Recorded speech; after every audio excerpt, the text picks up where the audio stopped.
Buenos días, buenas tardes, estimados amigos, comunidad académica.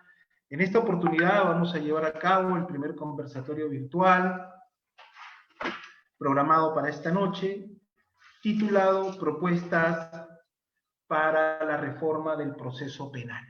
En esta oportunidad nos acompaña el doctor César San Martín Castro, que como ustedes saben es nuestro presidente de la Sala Penal permanente de la Corte Suprema de Justicia de la República, expresidente de la Corte Suprema, conferencista nacional e internacional, autor de muchos libros sobre derecho procesal penal, a quienes todos ustedes lo conocen, y que en esta oportunidad nos acompaña para, digamos, de alguna forma nos brinde luces sobre este tema importante de propuestas de reformas al proceso penal. Doctor César San Martín, muchas gracias por su presencia en este evento virtual.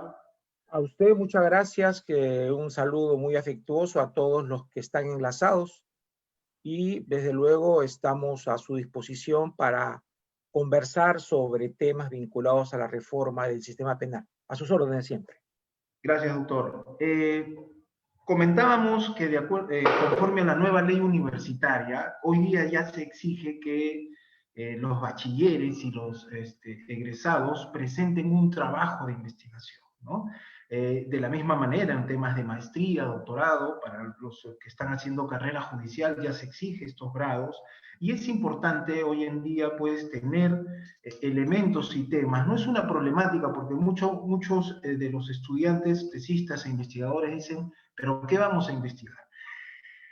Con motivo de la pandemia, como saben, se ha suscitado unos efectos negativos en una paralización de la administración de justicia con motivo que todos ustedes saben de esta crisis sanitaria que vivimos hoy en día. Y en esta oportunidad vamos a afrontar, la temática vamos a señalar unos 5 tópicos que vamos a tocar con el doctor San Martín, que es, número 1, primero la justicia restaurativa, segundo, la justicia premial, tercero, el utilitarismo jurídico, cuarto, el pragmatismo jurídico, y cerramos con el garantismo procesal, ¿no? Y un último tópico, agregado justamente conversando con el doctor San Martín, la justicia digital, ¿no? Muy bien, doctor, vamos a dar inicio al conversatorio. Respecto a la justicia restaurativa, ¿no? Se sabe, pues, que la antigua concepción del proceso en un modelo inquisitivo es una justicia retributiva, donde el Estado buscaba imponer la pena al imputado, ¿no? La parte agraviada era una parte decorativa, no importaba, solamente servía para poner la denuncia penal, mas luego daba inicio a este aparato punitivo para imponerle la sanción, ¿no? Esa era la finalidad de la justicia retributiva, mientras que la justicia restaurativa le da un cambio y ya la víctima viene a ser el actor civil, ¿no? El actor civil, ya la justicia va a buscar el resarcimiento de los daños a la víctima en ese sentido. Partiendo de esta concepción, doctor, de la justicia restaurativa, respecto a la reparación civil, hoy en día está regulado la reparación civil como una atenuante genérica. Es decir, si un imputado hoy en día paga la reparación civil el íntegro, digamos el descuento es hasta el tercio inferior. Se podría decir que, o se podría postular una propuesta legislativa en el sentido de que si un imputado paga una reparación civil integral al menos, podría beneficiarse o transformarse en una, digamos, atenuante cualificada de tal manera que se le permita reducir por debajo del mínimo legal en mérito a que está buscando el resarcimiento, o sea, ha cumplido con el resarcimiento a la víctima, doctor. A ver, yo creo que hay que trabajar o hay que enfocarnos en varias perspectivas. Contemporáneamente se está dando mucha fuerza a lo que se llama la tercera vía en el derecho penal, ¿no sea? O sea, la vía reparatoria. Pero la vía reparatoria está circunscripta a determinados injustos y también a determinadas pautas de culpabilidad. A los injustos menores, aquellos injustos en donde básicamente está en cuestión bienes jurídicos disponibles, relevantemente la propiedad, y en donde el atentado patrimonial no ha reflejado como lógica pluriofensiva el atentado a la libertad o el atentado a la integridad corporal de las personas, se considera entonces que una mejor respuesta desde una perspectiva preventiva del derecho penal sería optar mecanismos restaurativos. La justicia restaurativa, en donde se incluye la lógica de lo que ahora se llama mediación penal, que es todo un tema y un último trabajo de Vicente Jimeno Sendra sobre la mediación penal, pues entonces, y que se da muchísimo, sobre todo en el ámbito de la justicia de menores o de adolescentes, ¿no? Creo que este es un ángulo sumamente importante porque además el tema de la reparación no solo debe verse como en las lógicas del código, ¿no?, de derecho civil, de una indemnización, de una devolución o de una reparación del daño generado, desde una perspectiva económica, o sea, de darle un dinero o devolverle y reparar y indemnizar por los daños sufridos. A veces, no necesariamente, la reparación en una lógica de víctima y victimario, la reparación no es tanto lo económico, sino el vínculo y la relación de respeto, de perdón, de aquiescencia que muestra imputado, o sea, autor y víctima. Y estos son los marcos típicos de la mediación, así como también en las lógicas de oportunidad se fija determinadas medidas no punitivas, sino propiamente reglas de corrección. El código en el artículo 2 algo tiene que ha seguido el modelo alemán sobre el particular, y donde dice que en estos casos, cuando hay determinadas medidas o reglas reparatorias, es el juez quien tiene que aprobarlas, porque aquí ya se está haciendo ejercicio de un poder, de una potestad de limitación de derechos, y esto solamente puede hacerlo un juez y no el fiscal. Ahora, salvo que se autorice una lógica de mediación, que sería interesante para temas de faltas y temas de delitos menores. Se podría ir lo que se llama, esas son vías deflacionarias, que decía Cordero, vías deflacionarias del proceso penal. Esto sí sería posible. Ahora bien, derecho penal es derecho penal y derecho penal son sanciones. Y la lógica misma de prevención general también exige que cuando existe una destrucción de la vigencia de la norma, una afectación a ella, hace falta contrarrespuestas desde el Estado, desde una reacción contra el delito. Y por tanto, lo que son propiamente sanciones penales es algo íncito, si no, no llamen a eso derecho penal. Y por eso mismo es que lo que sí se puede hacer es trabajar con aquellas conductas y con aquellas personas en los que este tipo de medidas reparatorias en una relación con la víctima y en donde el injusto no trascienda más a esa sensación de seguridad que la comunidad jurídica exige, en esos casos menores, pues entonces es un amplio campo que debe de librarse a este tipo de instituciones jurídicas e institucionales. Yo estoy absolutamente de acuerdo que esa es la línea que hay que seguir, siguiendo el ejemplo inglés, el ejemplo catalán, sobre todo en estos casos de justicia de menores, algo la justicia en Colombia, pero yo creo que por ahí va el tema, por ahí va el tema, ¿no es cierto? Hay un trabajo que publicó hace algunos años, que creo que es su tesis doctoral, de Julio Rodríguez, sobre la vía reparatoria en el proceso penal, en el derecho penal, que también por ahí es un tema que hay que trabajar y demás. Ya se orientó en esos temas ya el derecho penal y el fórmulas de procedimiento para hurgar estos temas y para avanzar en estas respuestas. Pero esto va a ser siempre para la pequeña criminalidad.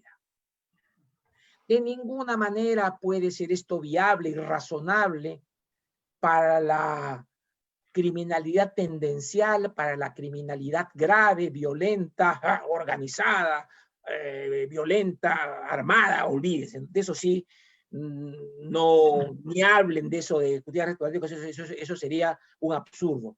Pero hay un amplio campo. Allí hay que forzarla, hay que propugnar un cambio normativo y creo ya, bastante base teórica y bastante información criminológica en las experiencias a nivel mundial que nos permiten vislumbrar que el camino está por ahí en esos temas. Muy bien, doctor. Y justo eso porque hay una postura de Roxin de la reparación civil como tercera vía del derecho penal, de lo que usted hace mención, ¿no? Digamos, prescindir ya del aparato punitivo, en esencia de la pena, para darle solución a un conflicto penal. En una oportunidad tuvo usted la gentileza de concederme una entrevista para un artículo que yo escribí sobre el principio de oportunidad con aprobación judicial, ¿no? Le comentaba que era poco utilizado por los operadores jurídicos, y usted en ese artículo, en esa entrevista, me dijo que justamente la aprobación judicial apuntaba para delitos de mediana gravedad, ¿no? Cuando requería la homologación. Un poquito nos podría alcanzar sobre este punto, doctor, lo que se refiere. A ver, creo que hay que situarnos en lo que dice la ley. Y aquí el artículo 2, esa parte, el artículo 2, su fuente es el ordenamiento procesal penal alemán, la ordenanza reformada, ¿cierto? Y donde se establece de que cuando la solución del conflicto excede la propia lógica personal de autor y agraviado, y que eso se soluciona con el pedido de perdón, con lógicas de mutuas y con un pago de dinero indemnizatorio, ¿no es cierto? Una respuesta de derecho civil en buena cuenta.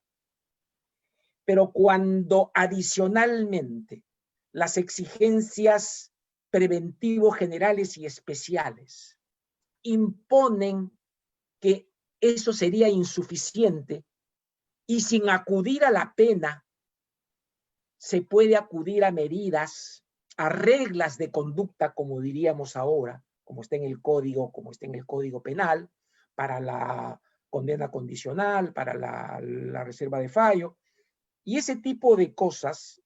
Allí sí cabe la intervención judicial, porque ya se está afectando la autodeterminación del imputado y se le está imponiendo coactivamente determinadas reglas que ha de cumplir siempre bajo el riesgo de la imposición de una pena si no cumple.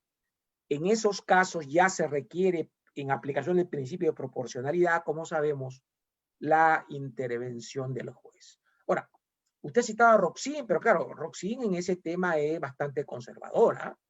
En ese tema, los juristas alemanes en ese punto son bastante limitados, ¿no? No son como los ingleses, los franceses ya tienen una lógica mucho más amplia. Pero en fin, creo que estamos ya embarcados en esa perspectiva y se trata de fijar criterios coherentes en virtud de fuentes claras y luego formas de actuación. Acá hay un gran campo para la investigación, un gran campo para la aplicación de estudios criminológicos, de derecho comparado, y luego de fijar criterios claros, porque tú no puedes copiar normas que tienen diferentes bases nociológicas, no se puede. Vas a hacer un monstruito, un Frankenstein. Tienes que asumir una suerte de modelo, en un sentido científico, un modelo, un sentido químicamente puro, de modelo ideal, y ahí lo vas contrastando con tu realidad y hacer lo que se llama una creación heroica, pero sobre la base de una fuente clara, de un principio claro. Entonces, se trata, si optamos por ese camino, hay que trabajar de cero en el sentido de que las normas actuales ya no sirven, porque tenemos que tener otro criterio de enfrentar y de afrontar el problema. Las bases teóricas están allí, se siguen desarrollando, hace falta un trabajo intenso teórico, pero también, como toda reforma, tenemos que consultar cómo es el país, cómo son sus instituciones, qué tipo de gente se tiene, personal se tiene, etcétera, ¿no? Porque, como usted sabe, una ley, un código, no es solamente normas, es instituciones, es infraestructura, es dinero, es cambio cultural, es consistencia y es tener líneas políticas claras y sobre todo unos líderes, unos responsables que sepan medir, seguir, monitorear e impulsar la reforma hasta su consolidación. Y eso es un tema que no estamos acostumbrados en América Latina. Nos acostumbramos a la propuesta normativa, a la ley, cuando la ley solamente, alguien decía, es el 10% el problema. El otro 90% es todo lo que le digo. Y eso es lo más importante. Pero cuando ese 10% es importante, si la ley es clara, precisa, razonable, posible, y acá hay también que trabajar todo un tema de construcción de políticas públicas, ¿no? ¿Cómo se come eso? ¿Cómo se desarrolla eso? No solo pensar el esquema base de la ley, sino luego el cómo y en qué medida las normas transitorias, los pasos que hay que seguir, se van a plantear y se van a diseñar adecuadamente. Muy bien. Hace poco, bueno, hubo una modificatoria del pago de la reparación civil como exigencia para la conversión en los delitos de omisión de asistencia familiar, ¿no? Bajo una tendencia de una postura de una justicia restaurativa. La pregunta es, doctor, ¿considera usted que debería haber una propuesta legislativa en el sentido de exigir para la conversión de la pena, ¿no? Porque esto ahorita está a criterio del juzgador, sino que sea una norma que exija el pago de la reparación civil a favor de la víctima para concederle la conversión de la pena? ¿Considera esto, digamos, armonioso? A ver, fíjate, yo creo de que la víctima tiene un rol central también en el conflicto penal y siempre hay que considerarla. La ecuación es siempre imputado y víctima, y Estado por otro lado. No es la víctima que está alejada del conflicto, al contrario, no se le puede expropiar su conflicto y tiene que tomarse siempre sus intereses. Y en lo penal, su conflicto y el problema que tiene ahí es reparación, justicia y reparación. Justicia y reparación. Y por eso es que hoy día se entiende que la víctima tiene el derecho de participación en el proceso, en casos muy graves tiene el derecho a la verdad, de participar, de conocer de las causas, de pedir una justa indemnización y de interponer los recursos que corresponda, tener actividad probatoria, etcétera, etcétera. Entonces, siempre todo implica reconocer a la víctima. Pero también hay que ver las situaciones que puede pasar un imputado en donde en Perú generalmente la gran masa de delincuentes son delincuentes pobres o empobrecidos, ¿no es cierto? Y que desde luego pedirle que paguen cuando son sumas altas es pedirle, es ladrar a la luna, es que no se puede, ¿no? Entonces ahí hay todo un tema que hay que ver.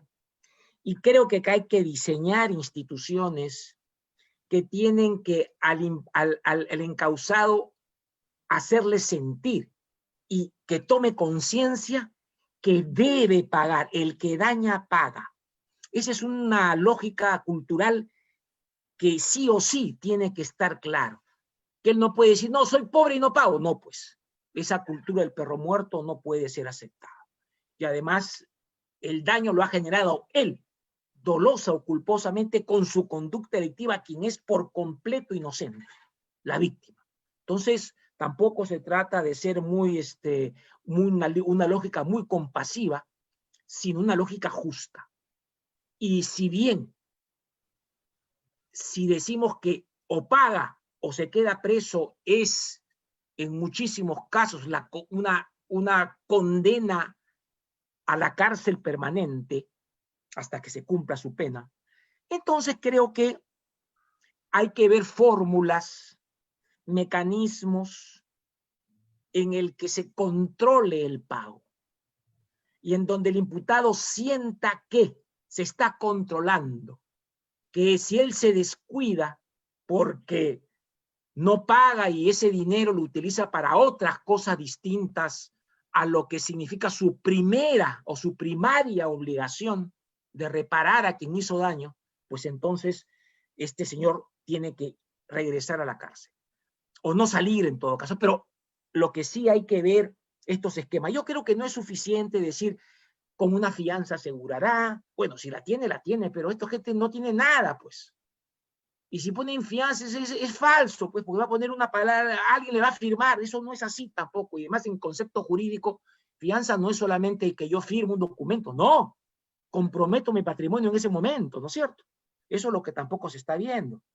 Pero creo que esas soluciones así estrictas no son de recibo. Y por eso que no se cumple, ¿eh? Cuando algo no se cumple permanentemente, es el problema de la norma, que algo pasa, algo que la realidad no se condice con el texto de la norma. Y que entonces la norma tiene que modificarse para adaptarla, pero la realidad tú la puedes encauzar.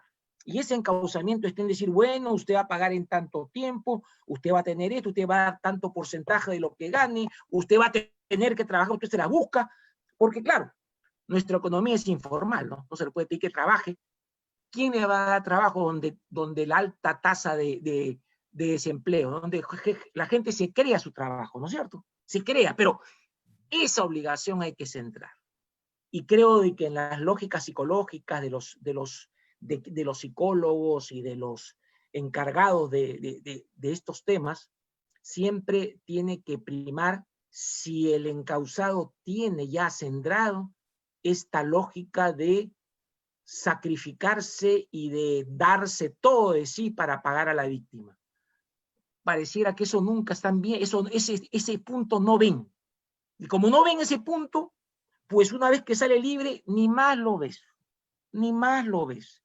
Y no hay mecanismo de seguimiento, con lo que significa que estos sistemas de control que se instituyen son caros, demandan dinero al Estado. Claro, tú puedes decir, a final de cuentas esto es menos incidente económicamente porque no va a haber tantos crímenes, etcétera, ¿no? Pero pues aquí y ahora, un Estado deficitario y ahora con el tema de la gran crisis por la pandemia, no le puedes pedir que el Estado aporte, pues. Por eso que hay que mirar la realidad, hay que fijarse pautas razonables, no siempre mirar al cielo, un poquito más abajito, porque creo de que allí está la solución. Lo perfecto es enemigo de lo bueno. Creo que eso es lo que hay que trabajar y no mirar con las lógicas europeas, que no estamos para ese tipo de ejemplos. Doctor. El punto 2, justicia premial. ¿No? La justicia premial, como sabemos, tiene el propósito de buscar las delaciones, de buscar las confesiones del imputado, de tal manera de dosificar la administración de justicia, buscando alternativas de no encontrar la verdad objetiva o material, sino una verdad procesal, ¿no? Basándose en este tipo de postura de justicia premial. Bajo ese punto de vista, doctor, que se entiende que esta justicia premial se puede dar desde el momento que el imputado va a iniciar una investigación o cuando ya es condenado, incluso en tema de colaboración eficaz, por ejemplo. ¿Considera usted que en base a esa postura se debería de incrementar los beneficios a efectos de fomentar este tipo de delaciones, como por ejemplo lo que sucede en el Código Procesal colombiano, que cuando la persona, digamos, paga el 50 o más del 50% de reparación civil para los delitos donde ha habido un provecho económico ilícito, puede recibir hasta 50% de reducción de la pena? A ver, es que son cosas distintas, A ver, vamos a ver. Lo que se ha llamado derecho penal premial y luego derecho procesal penal premial desde Emilio Resta, en los años 70, Italia, es otra cosa, ¿no es cierto? Acá sencillamente es una lógica enfocada en los delitos de crimen organizado y antes de bandas armadas, ¿no es cierto? Terroristas, eso era un esquema. Y que bajo el convencimiento pragmático de que la omertá, la ley del silencio, no se podía romper sino en la medida en que generases al interior de las organizaciones focos de crisis para que sus miembros se vayan disociando y luego vayan procurando, a raíz de las ofertas de premios, vayan procurando delaciones. Pero este puede ser un mecanismo muy perverso, porque en rigor el tema de la justicia, de la colaboración, siempre implica de romper el esquema triádico de la justicia, ¿no? O sea, la lógica contradictoria de acusación, defensa, una lógica del juez, etcétera, etcétera, autónoma, eso ya se pierde. Y por eso es que es muy peligroso que ese esquema se desarrolle mucho, porque tiende a enervar una idea que es clave, que está vinculada a la veritas delicti, ¿ya? Entonces, cuando uno acepta lógicas transaccionales, lógicas de aceptación de culpabilidad, evita el juicio, hace cesuras del juicio, hace conclusiones anticipadas, sentencias anticipadas, pues lo que se pone en riesgo y se margina proporcionalmente, por cierto, es la verdad.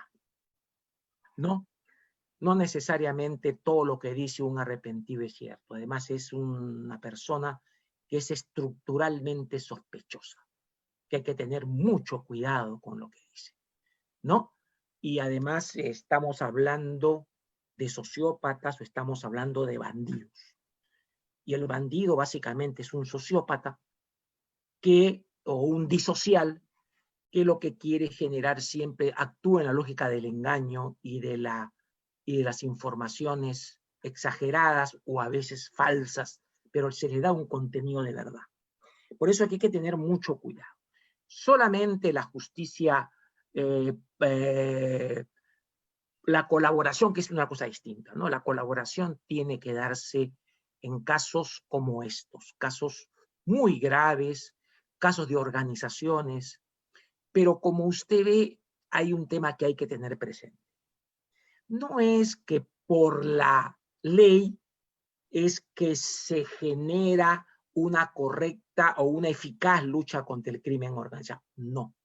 Sino antes es porque la policía, la fiscalía, ha realizado, ha estructurado métodos de detección, métodos de investigación, con sus operaciones ha logrado aislarla, ha logrado penetrar parcialmente en sus redes, ha logrado quebrar alguna fuente de financiamiento, en todo caso la está rinconando. En Perú, en terrorismo, el éxito fue porque ya se venció y se cercó al terrorismo, no antes. O sea, no pongan la carreta antes de los bueyes. Eso es muy importante. si no hay una policía, justicia eficaz, fiscalía eficaz, estas normas son perversas. Pero si hay todo lo anterior eficaz, pues esto sería un método más de dar más fluidez y rapidez. Ahora, es claro que la política de inducir estructuralmente a las confesiones es realmente importante porque te permite generar deflaciones en el juicio, en el proceso. O sea, no puedes hacer todo juicio. Y si el delincuente tiene opciones de poder mejorar su posición, esto es, lograr una pena menor que la que le correspondería si opta empecinadamente por la línea de negar los cargos a sabiendas de que es culpable, pues entonces esto sí produce una lógica mucho más sana, aunque también el riesgo de propiciar confesiones indebidas se vuelve como una suerte de caballo de Troya de la justicia. Es también un tema delicado y por eso que siempre se debe de administrar con mucha prudencia. Ya nosotros, la Corte Suprema a nivel mundial, los trabajos sobre prueba en los casos de colaboración y de lógicas premiales, se considera que a los delatados la sindicación del coimputado no es autónoma, no sirve en sí misma, se requiere elementos objetivos externos de corroboración parcial. Toda corroboración es parcial siempre, nunca es total, ¿ah? Parcial. Eso sí es importante. Pero yo tengo siempre mis dudas funcionales acerca de este tipo de mecanismos. Por la gran facilidad del desborde, por eso nada más, del desborde. Y creo de que los mecanismos de contención tienen que funcionar. Ahora, se me dice, ¿hay que ampliar la línea de premios? Sí y no. Pues depende, ¿eh? Pues depende. ¿De qué estamos hablando? ¿De qué estamos hablando? Ya en la doctrina se considera que pueden existir circunstancias de atenuación fundadas en conductas postdelictuales, ¿no? Posterior al delito hay también conductas que pueden merecer una pena menor. Ya se ha dicho, cuando el proceso demora mucho, hay que dar acá una disminución de la pena. Y ahora, cuando se paga la reparación civil, se dice la mitad. Puede ser más, puede ser más, en fin, que eso generaría una suerte de aminoración de la pena. Sí podría ser, pero no generando pues demasiadas situaciones de disminución de pena, porque las causas postdelictuales, los motivos postdelictuales tienen que siempre administrarse con cuidado y no ser tan excesivos, tan amplios, por su propia característica, ¿no es cierto? ¿No es cierto? Entonces, si dices, yo voy a pagarla hasta la mitad, y la otra mitad, hay todo un problema ahí, hay todo un problema. Y eso habría que ver caso por caso en función a las posibilidades económicas que tiene el encausado, ¿no es cierto? Ese es un tema que ahí está pendiente. Ahora, lo que sí mucho se discutió en Italia, en los grandes debates italianos, fue dar los premios solamente a aquellos que están mayormente vinculados en las estructuras medianas y altas de la jerarquía mafiosa o terrorista. De suerte que el pentiti, que el militante o que el adscrito de base de menor jerarquía se pudre. Entonces, al que tiene más responsabilidad le damos más premios y al que tiene menos no le damos premios. Es todo un tema que tendríamos que enfrentar y que es un gran campo para la investigación también ¿no? ¿Cómo pensar en estos, no? Ahora, la última reforma en materia de la colaboración eficaz en los temas de organización criminal, se hace mención ya a los líderes, pero no a los mandos supremos, sino a los cabecillas, que son los mandos que están en una línea, en lo que se llaman el segundo nivel, ¿no? Sí, posibilidades para que, claro, pero nunca se le puede exonerar de pena, pues, ¿no? Eximir de pena. Hay que también que ser prudentes con los beneficios, ¿no? Yo creo que no dependerá de caso por caso, pero si el hecho es muy grave, podrá merecer una pena simbólica o una pena corta, pero que debe haber pena, debe haber, no para no todos piden y siempre se concede la exención, y eso no es correcto. Tú estás quebrando aquí una línea de justicia y estás quebrando la seguridad y la confianza de la ciudadanía en la vigencia de la ley. Eso es muy peligroso, ¿eh? Claro, doctor, usted tiene razón al afirmar que hoy día se requiere de primera instancia una policía más dotada, que labore eficazmente con la fiscalía. Y justo hablando del tema italiano que usted ha hecho mención, pues recordar que al juez Giovanni Falcone, cuando procesó, se llevó a cabo el juicio del siglo, fue gracias a la declaración de este colaborador, porque ahí se gestó, me parece, la primera ley de colaboración a tomar publicidad. Gracias a su delación pudo condenar a más de 100 miembros de este beneficio, ¿no? Con la delación. Claro. Sí. No, que yo le doy a él a estos temas los grandes efectos que tuvo en su momento, y de ninguna manera uno puede desconocer, y que en las sociedades en crisis, sociedades que están al borde de la destrucción desde el punto de vista de su estructura social y política, claro que en estos casos este tipo de instituciones han demostrado que sirven de mucho, ¿no? Pero eso tiene que verse en ese tipo de situaciones, no normalizarlas, porque esto se ha creado para las excepciones, para el estado de anormalidad y de excepción, no para la normalidad. O sea, extender esta lógica a la normalidad cotidiana, ya creo de que generamos lógicas de desarrollo muy complicadas, y que a final de cuentas no van a hacer el proceso, el mecanismo para afirmar la validez de los derechos. Muy bien, doctor. El tercer punto vamos a hablar sobre la justicia penal negociada, ¿no? Una justicia llamada también consensuada, donde prima pues la voluntad de las partes, el acuerdo que han tenido las partes. Y hay una regulación muy curiosa que está en el Código Procesal colombiano, quería su opinión. Ahí está establecido expresamente que el fiscal podrá, dentro de las facultades que establece el Código Procesal Penal, por ejemplo, suprimir una causal un agravante para un tipo, ¿no? Con la posibilidad de negociar. ¿Podría esto incorporarse en nuestro ordenamiento jurídico, doctor? ¿Contravendría algún principio? Yo no estoy de acuerdo con eso. Esa es la lógica muy anglosajona, muy del principio de oportunidad como eje del sistema penal.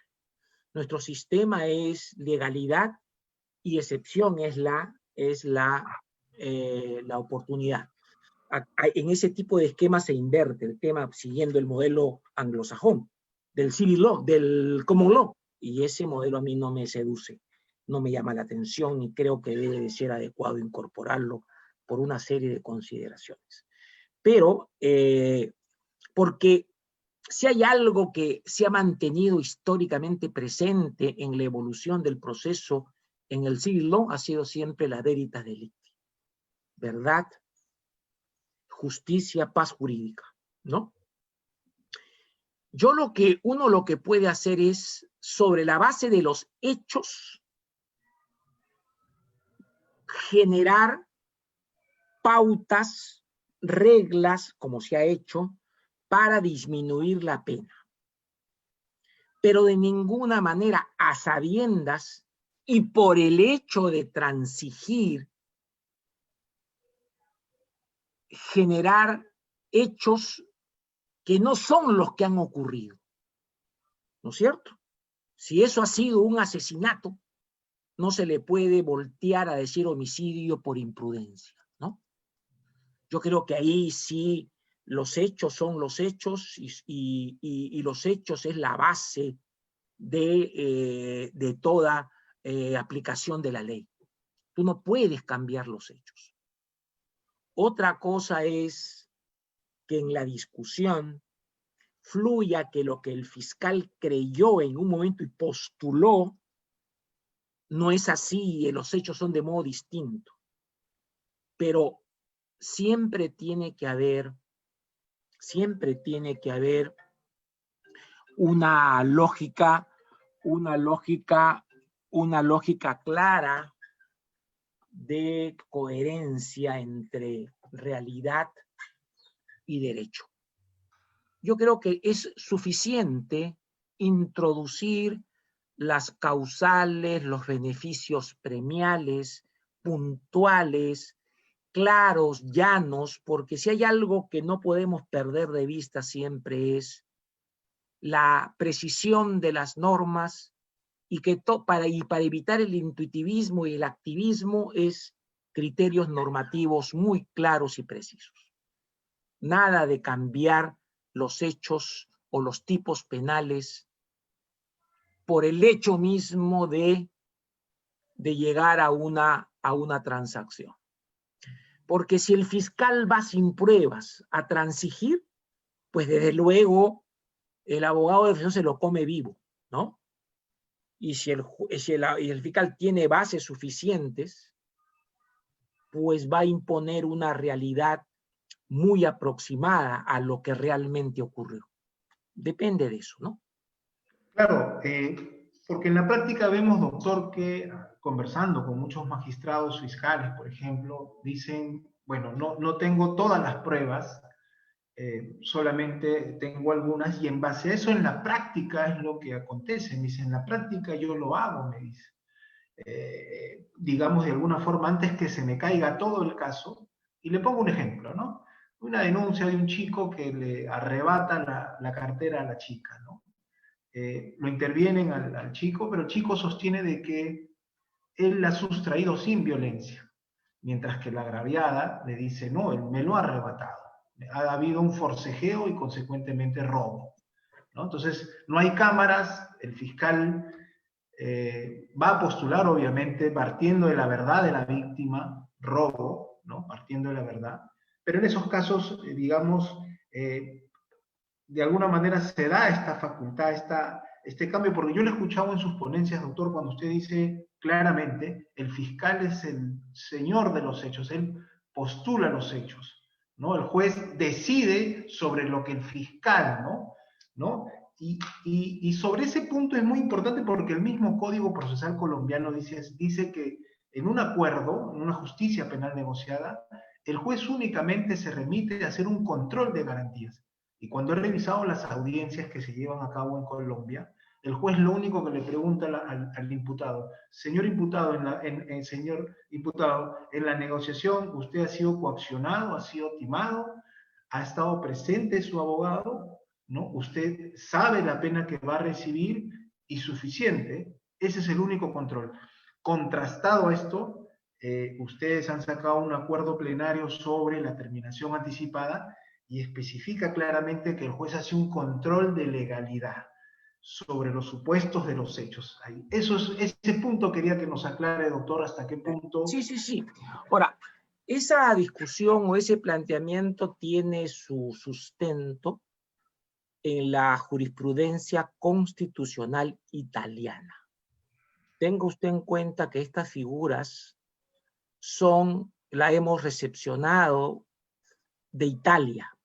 Italia tuvo el esfuerzo de una suerte de aclimatar algunas instituciones del derecho estadounidense. Entonces y la Corte italiana dijo allí, puedo aceptar que haya acuerdos, pero en la medida en que quien impone la pena y que el principio es, la acción es de legalidad obligatoria, y que el juez impone la pena y que la pena está en función a los fines que la Constitución le reconoce a la pena, y esto debe hacerlo el juez tiene un amplio nivel de control, porque si no, esto no sería un proceso, ¿no? Fíjense lo fuerte que es el planteamiento de legitimidad italiano. Y entonces, aquí dijo, usted, señor juez, no solo tiene que controlar a lo que es propio del debido proceso, que haya voluntad, libertad, que sea una decisión informada, que esté con su abogado defensor, porque cuando uno dispone de derechos tiene que haber un abogado que lo consolide. Este abogado debe de actuar eficazmente, fíjese todo lo que dicen, ¿eh? Y después, usted además tiene que hacer un mínimo control de los hechos, o sea, de los elementos de convicción, diríamos acá con nuestro código, ¿no? Una palabra que se utiliza mal, pero bueno, o sea, que los indicios procedimentales, se llama eso en términos italianos, ¿no? O sea, que los actos de investigación que sustentan el acuerdo tienen que tener cierta consistencia de cargo y que tienen que haber compatibilidad además con lo que se acuerda. Si todo está diciendo que ha sido un robo y me meten un acuerdo que dice hurto, yo como juez digo que no. Eso de ninguna manera. Y si ponen una pena ilegal o una pena que no corresponde en lógica de proporcionalidad, o sea que es, que es groseramente, patentemente, palmariamente irrazonable, desproporcionada, el juez dice, no señor. Ojo que en Estados Unidos también por ahí va la cosa. A veces el fiscal recomienda en el acuerdo, quiero 3, y el fiscal pone 20, ¿ah? O sea que tampoco me digan de que el juez es una mesa de partes y sella nomás. No, señor. No, señor. Entonces, yo creo que aquí es otra línea. Yo lo que le digo a los jueces es 2 cosas siempre. En lo que es terminación anticipada, el proceso especial, el patteggiamento italiano, que es hagan todo ese control que lo exige la Corte italiana, y eso fue la fórmula para darle legitimidad, porque muchos colectivos italianos cuestionaron la legitimidad del acuerdo. Y luego, el otro tema tiene que ver con la conformidad, o sea, con la conclusión anticipada, como se ha llamado, ¿no es cierto? Ahora, las sentencias de conformidad o conformadas en juicio oral. Estamos nosotros acostumbrados a que si el imputado acepta, ya aceptó, punto, y cuando hay coimputados, y luego viene, declara y dice, no, no es cierto, él no es, sino yo solamente fui. Aquí el error está en que en el momento en que el juez pregunta y controla, pues no solamente preguntar, es controlar. O sea, oiga usted se declara responsable, sí, pero su responsabilidad es en tanto en cuanto usted junto con sus coimputados hicieron esto y esto, no de que usted solito, no señor, porque si no, no acepta los hechos, pues, ¿no es cierto? Está cambiando de hechos. Y después aquí lo que falta colocar como es el modelo de siempre, que es condicional. Si acá me dice sí y luego me cambia de versión, yo le revoco el beneficio premial. Eso es lo que está faltando. Por eso es que hay que tener mucho cuidado. Pero lo fundamental en la línea de la jurisprudencia italiana, que yo sigo al pie de la letra, es que finalmente quien impone la pena no es el juez y no es lógica, y no es porque el acuerdo la pena no la impone el fiscal ni el imputado, ¿eh? Los dos juntos, no. La pena la impone el juez. Como yo siempre he dicho, acá manda el juez. Quien tiene la potestad jurisdiccional y la potestad de punir es el juez. Y eso no está sujeto a acuerdos, ¿eh? El juez va a considerar, entonces ¿Qué se llama homologar? Si es que está de acuerdo a ley, de acuerdo a las lógicas del caso. O sea que yo en eso sí soy muy judicialista, ¿no? Yo soy muy judicialista. Yo he tenido broncas grandes en Colombia por este tema, grandes broncas, ¿no? Así que a mí no me vengan con cuentos anglos sobre el tema. Muy bien, doctor. Pragmatismo jurídico, ¿no? Pragmatismo, la filosofía pragmatista habla de que si algo resulta, digamos, eficaz en la práctica, entonces va, ¿no? Un poquito alejado del dogmatismo, ¿no? No es dogmatismo, sino el pensamiento analítico, ¿no? Y de las lógicas analíticas de todos los sistemas filosóficos nacidos en Europa.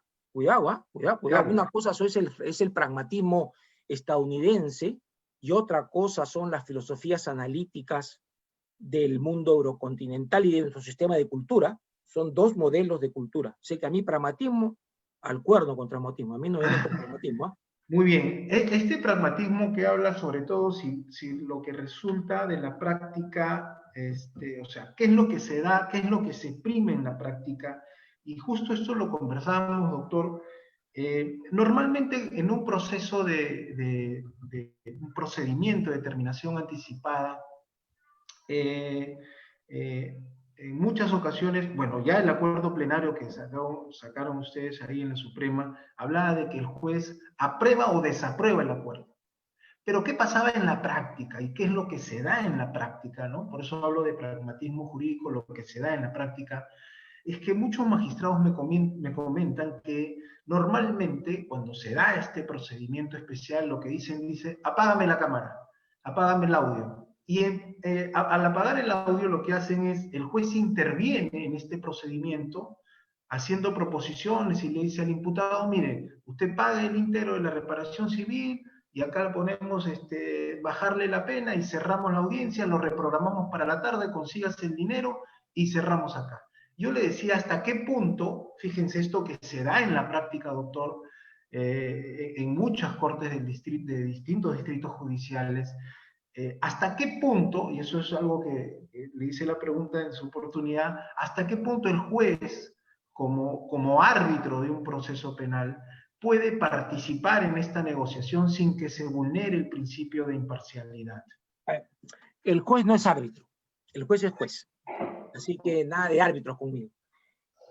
Es diferente la lógica, las potestades que tiene un juez. Claro, usted muy bien dice, imparcialidad. ¿E imparcialidad por qué? Porque en caso fracase el acuerdo o se tiene que ilegalizar o es ilegal, pues entonces el juez ya tiene libertad absoluta, ya tiene imparcialidad para continuar con la causa, porque si se va a meter cual fiscal, cual parte en la negociación, está confundiendo su rol. Y creo que hace muy mal el juez si se mete porque él no quiere seguir con el proceso. No, pues, eso no es perspectiva jurídica idónea y sana. Eso es una patología de la función judicial. El juez no puede meterse en estas cosas. El sí y no tiene una lógica profunda de garantizar la imparcialidad y de hacer un control estricto de los términos de un acuerdo de otros, de las partes. Él no tiene que meterse en el acuerdo. Él dice, ¿es legal o no es legal? Pero él no dice, oye, si quieres que sea legal, oye, hasta esto, consíguete la plata, Dios mío. Ahí está extorsionando. Eso es algo ilegal, hasta delictivo. Eso para mí es inaceptable. Y peor, ¿cómo es eso de que digan de que paguen el micro? ¿Qué es esto? No. Eso sí que no me parece idóneo. Ahora, yo entiendo que un juez lo que quiere es, en su lógica de tabla de audiencias, eliminar una ya para seguir, porque está muy forzado por los números y por la eficacia. Cuidado con el eficientismo, ¿eh? Es peligroso también, es peligroso. Por salir, por tener número, hace cualquier... No, pues. Esto no es un mercado. Esto es administrar justicia. Pero en una función tuitiva podría sí participar diciéndole los beneficios al imputado que podría recibir, digamos, de las consecuencias que se podrían dar. Eso es lo que se llama el deber de instrucción judicial, se llama eso, ¿no? Deber de instrucción. El deber de instrucción, y eso es muy propio del modelo alemán, que es mucho más inquisitorial, ¿ah? Eso no existe en Italia tanto, ¿ah? El deber de instrucción judicial. El juez tiene que decirle primero a qué se somete, qué riesgos tiene y cuáles son los beneficios así, secos, que puede merecer y a qué compromisos tiene que tener. Eso el juez tiene que decirlo porque es un deber de información judicial. El juez tiene que decir eso, punto. Pero no le debe decir con el ánimo del juez lograr indirectamente que ceda. No, eso es muy grave. He tenido muchas causas en las cuales los imputados denuncian que el juez los forzó, los conminó, les llamó la atención y él se sintió intimidado.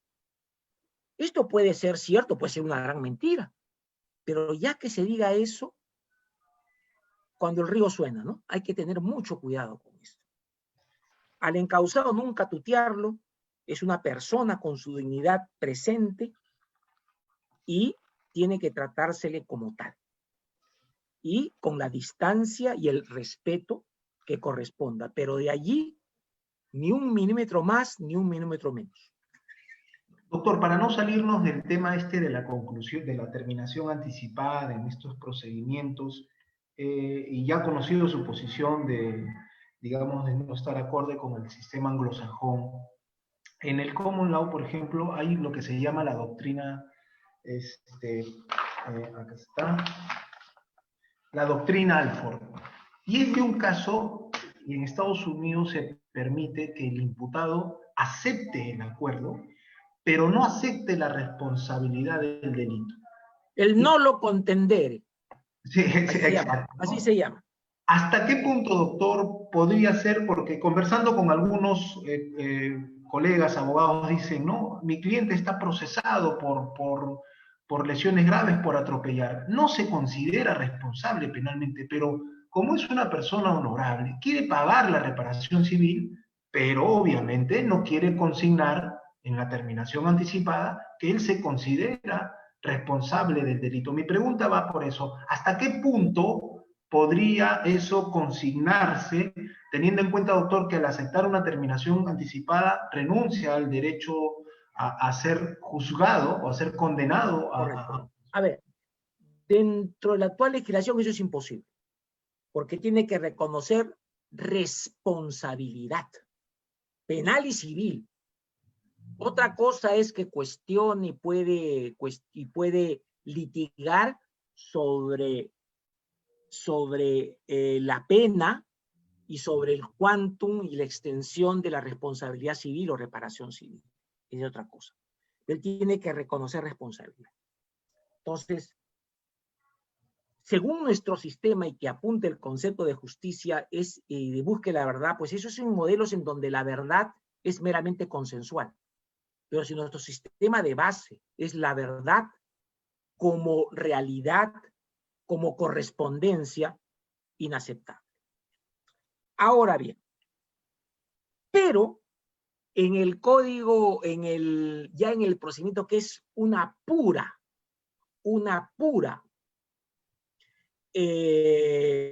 lógica transaccional y negociado, que es la colaboración eficaz, nosotros consignamos, yo trabajé mucho sobre todo los temas de el primer reglamento y aplicamos el nolo contendere.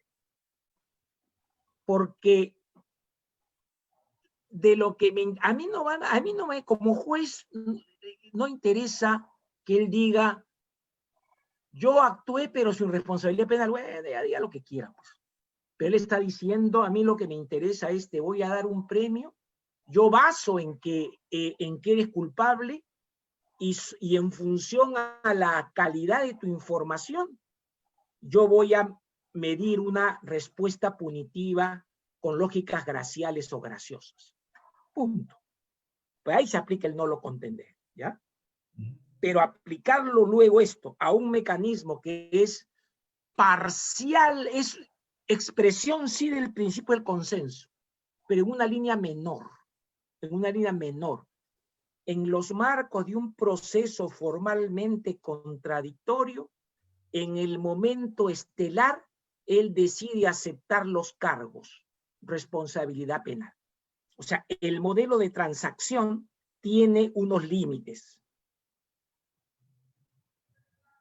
Porque, sí, ahora, ¿es posible entonces en el procedimiento de terminación anticipada? Esto en la Corte Italiana no fue aceptado.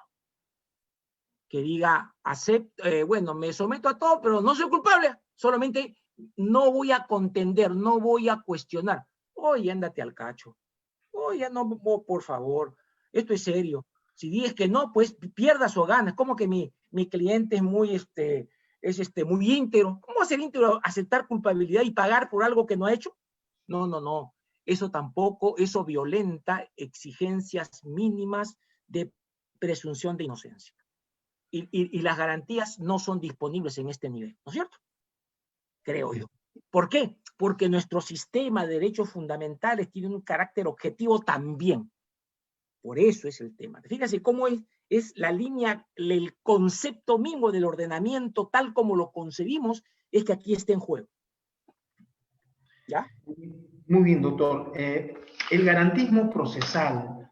El profesor Adolfo Alvarado Veloso dice que el proceso debe ser concebido para el respeto de las garantías de los derechos fundamentales, ¿no? Bajo esa óptica hay un punto, hay una jurisprudencia, doctor, que también lo tocamos, creo, en su momento, una conversación, le hablaba de la casación de oficio. La casación de oficio, como sabemos, está regulado también en el Código Procesal colombiano, que dice que el colegiado casará de oficio, aun cuando el impugnante no haya invocado una causal. Y ha habido unos fallos, obviamente, que usted no ha participado, que ha salido una casación de oficio, que lo comentó, incluso sacó un artículo nuestro amigo Alex, ¿no?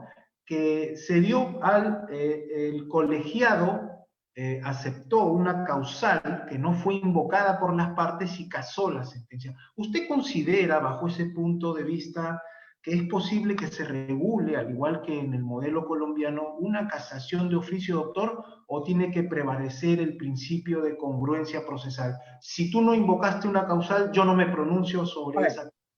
No es un tema necesariamente, porque es un tema menor, el tema de la congruencia o la correlación, es un tema menor. Aquí el tema es, si hablamos de garantismo, vamos a ver. ¿Qué significa el recurso? ¿Qué es el recurso? Es un derecho, ¿no es cierto? Es un derecho. ¿De quién? De las partes. ¿De qué partes? Quien se considera afectada por la resolución. Punto. Por tanto, el juez no se puede arrogar una facultad que se ha hecho en beneficio del propio actor, de la propia parte. El proceso en estricto derecho, en su lógica fundamental y amplia, se da en primera instancia. Una vez que el juez ha dictado la sentencia, ya aquí ya rige ya el principio dispositivo para todo, sea cual fuera el proceso, para cualquier proceso, con algunas pautas propias de lo penal en lógicas de determinadas potestades. Entonces, hay recurso porque la parte afectada quiere que haya recurso. Y la competencia funcional del juez de apelación o del juez de casación la otorga ¿quién? La parte. Y aquí es lo que se llama el concepto de pretensión, en su causa de pedir en línea objetiva y en su petición o petitorio. La causa de pedir es eso casualmente, que él diga exactamente qué hecho jurídico es el relevante que justifica cuestionar la decisión de primera instancia o de segunda instancia. La causa de pedir en casación es el motivo de casación que interpone. Otra cosa son los argumentos. Con los argumentos yo puedo aceptarlos como juez o rechazarlos y poner otros argumentos, pero respetando la causa de pedir. Porque si no respeto la causa de pedir, incurro sí, ahí vamos a lo que se plantea, se incurre en una incongruencia extrapetita. ¿No es cierto? Solamente la excepción que nuestro código, siguiendo el código italiano nuevamente, fíjate, no me hables de Colombia, pues nuestro modelo es Italia. El código italiano, allí te dice que solamente el juez podrá de oficio, o sea, extendiendo ya como excepción al principio de correlación o el principio de congruencia para las nulidades insanables. Punto, nada más. Nada más. Porque eso es respeto al debido proceso, pero siempre que esta nulidad, y acá hay una cosa que es importante, que lo dice el título preliminar, aquí aplicamos la lógica del Código Penal tipo, procesal penal tipo de Iberoamérica, que es que uno no puede fallar contra el garantizado, ¿no es cierto? Es muy importante. Entonces, o sea, yo no creo que tenga que haber casación de oficio, porque no hay nada más grosero que vulnere el principio o la garantía de imparcialidad que el juez de oficio meterse a cosas que no lo han llamado. No, eso sí no estoy de acuerdo. Y a ver, le pongo un ejemplo, doctor, porque, y traía a colación esto porque el mismo, la casación de oficio termina, la regulación termina, dice, el colegiado casará cuando encuentre una flagrante vulneración a una garantía procesal de la naturaleza. Pero yo le pongo un ejemplo, ¿no? O sea, Imagínate, fíjate, si dice garantía, solamente estará diciendo que puede anular, ¿ah? Y no fallar, no hacer un fallo de mérito, ¿ah? Cuidado. ya. Y muy contradictoria esa casación, sí, la he leído. Obviamente no dormí 2 días, ¿no? Por lo que decía, pero bueno. Pero yo le pongo un ejemplo, doctor, principio de afectación, ¿no? A ver, la estafa agravada está penada de no menor de 5 a no mayor de 8. No menor de 5, no mayor de 8. En primera instancia me condenan a 9 años. Pero yo interpongo recurso de apelación, pero digamos argumentando que no me considero responsable por un tema de que era un contrato, ¿no? Y que es de naturaleza civil y que corresponde, no sé. Me vuelven a ratificar y yo voy a casación y los argumentos de casación igual sostengo que hay una insuficiente motivación, vulneración a la motivación, pero no invoco, doctor, que se ha vulnerado el principio de legalidad, es decir, que el colegiado, el máximo de la pena que me ha debido imponer es 8, ¿no? Bajo ese supuesto, doctor, no considera que la sala... A ver. O sea, él siempre apunta a la inocencia, ¿no es cierto? Correcto. Yo apunto a la inocencia en primera instancia. Él no ha cuestionado lo que se llama la tipicidad. No legalidad. La legalidad penal, de hecho, es delito. Punto. Cuando uno cuestiona el principio de legalidad, solamente ve los 4 niveles, ¿no es cierto? Ley estricta, ley escrita, no analogía, bla, bla, bla, bla, bla. Nada más. No se mete a la tipicidad. La tipicidad es otra cosa. Muy bien, salvo que sea grosera la cosa, pero en fin. Ahora bien, ¿qué puede hacer la Corte Suprema? Ahora, ¿el qué argumenta? ¿Cuál es? Porque fíjese, casación es diferente, pues tiene unas técnicas que no es lo mismo que apelación. Por eso hay que tener cuidado cuando uno dice casación. Depende de qué quiere. Si él está diciendo motivación, así es. Y en la motivación, su motivación es porque no cometió el hecho. Así es. Yo no tengo por qué mirar el tema de la tipicidad. Solamente yo lo que pretendo decir es fue autor o no autor. Si la motivación de la sentencia es suficiente o es racional en cuanto a las inferencias probatorias respecto de los hechos imputados. Él no me cuestiona, él no ha utilizado la causal de infracción de precepto material, el 429.3, solamente el 4. Y el 4 es la motivación, y por lo que usted me dice, la motivación solamente es la motivación fáctica, ni siquiera cuestión de una motivación jurídica. Y la motivación se llama la quaestio facti, solamente habría que analizar si se cumplieron con las reglas de prueba y si se cumplieron con las exigencias de la motivación. No me meto otra cosa, es que no, uno no es no es el juez Hércules que decían otros autores, filósofos del derecho. No. Yo me meto a lo que me están llamando. Es que si no, pues sería muy delicado, ¿no? Muy delicado. Yo no creo que uno pueda meterse en más. Para eso hay defensa cautiva, etcétera, y por eso es el rol que tiene el abogado y la enseñanza legal en el país. No hay más técnica más depurada que trabajar casación, ¿no? Casación haciendo más cualquiera no puede hacerlo, es muy complicado. Y eso es lo que nosotros vemos. ¿Por qué es que rechazamos el 90% de causas? ¿Por qué? Porque no queremos, ¿no? Mal planteado.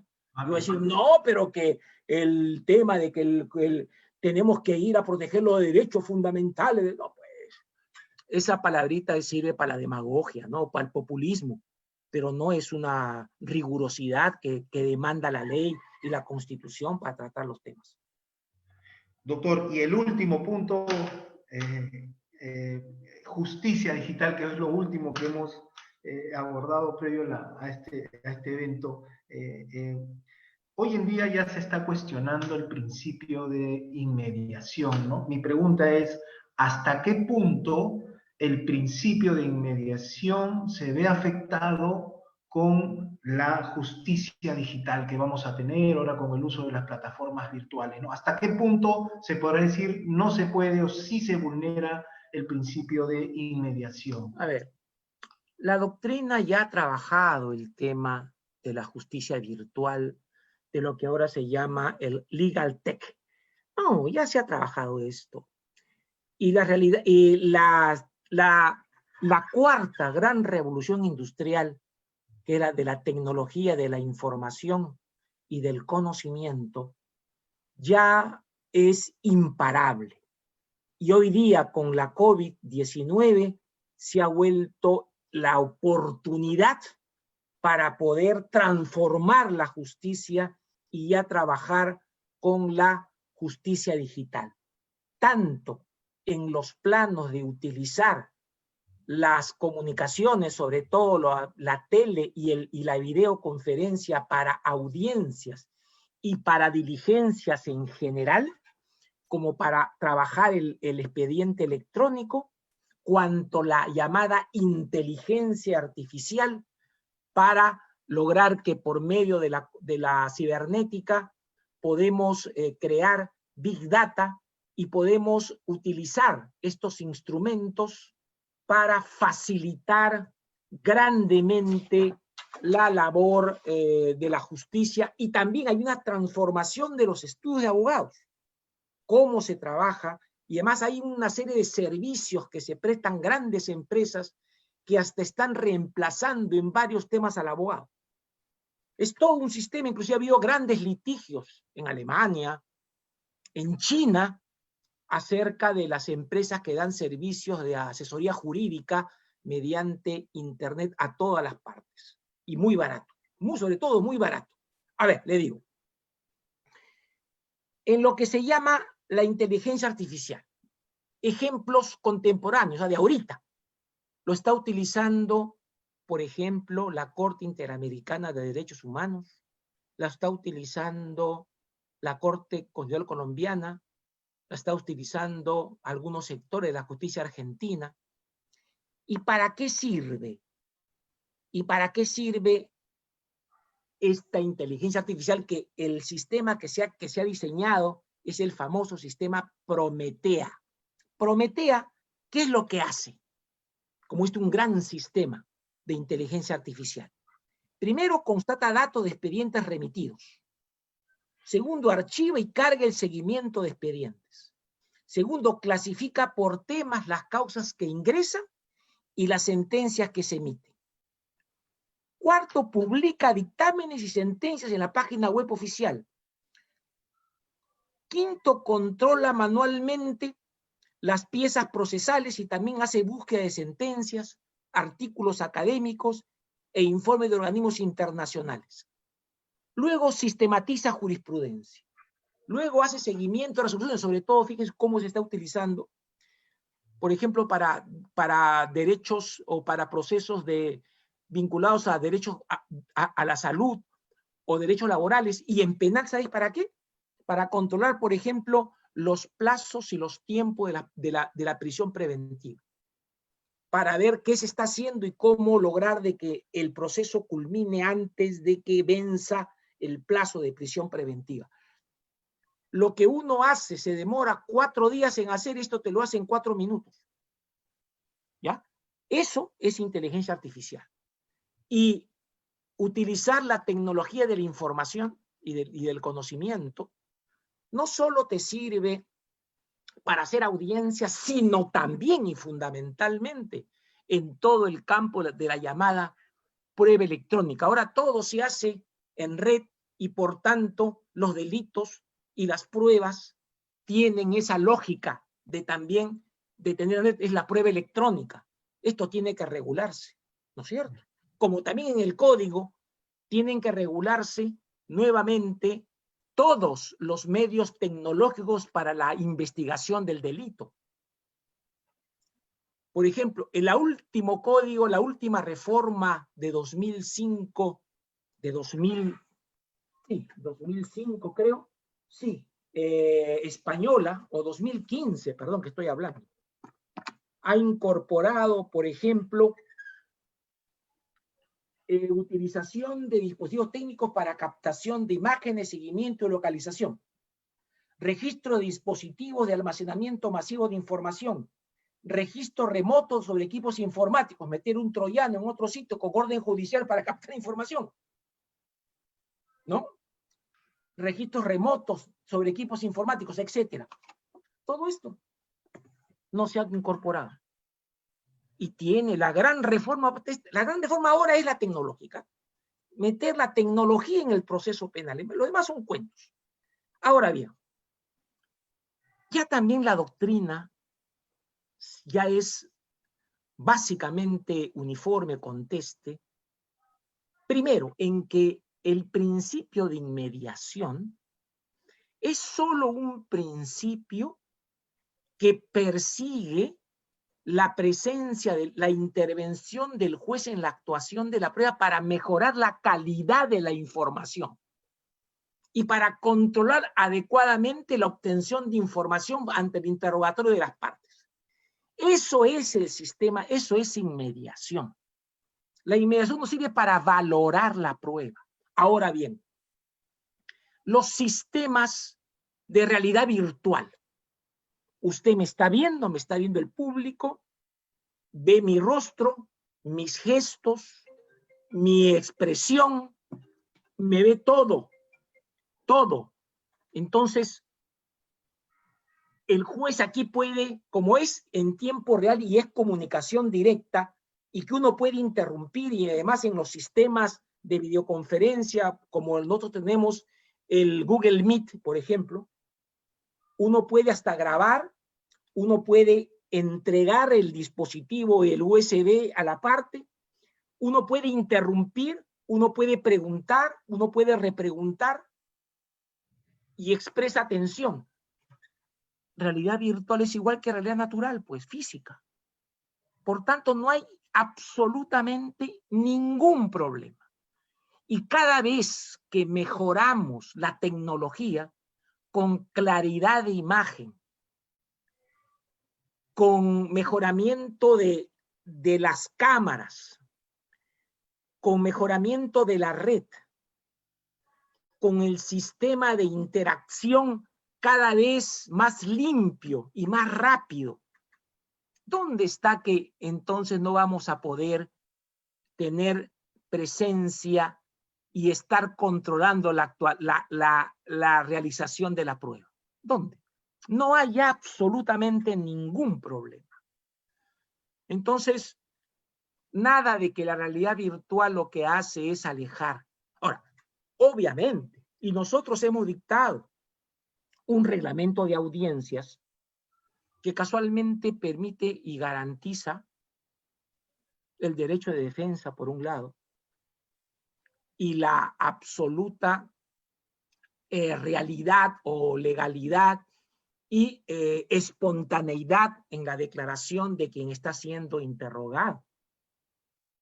Las partes no se ven limitadas. El imputado puede tener, ahí su abogado va a estar al costado de él. Él va a estar viendo varios planos, al juez, a su contendiente, él va a estar viendo a quien está declarando, va a estar cerca para intercambiar opinión e información con su patrocinado. ¿Dónde está la limitación? Ninguna. Es más, esto te crea un ambiente que mucho más te propende a la atención. Incluso dicen que es mejor. No te distraes ahí.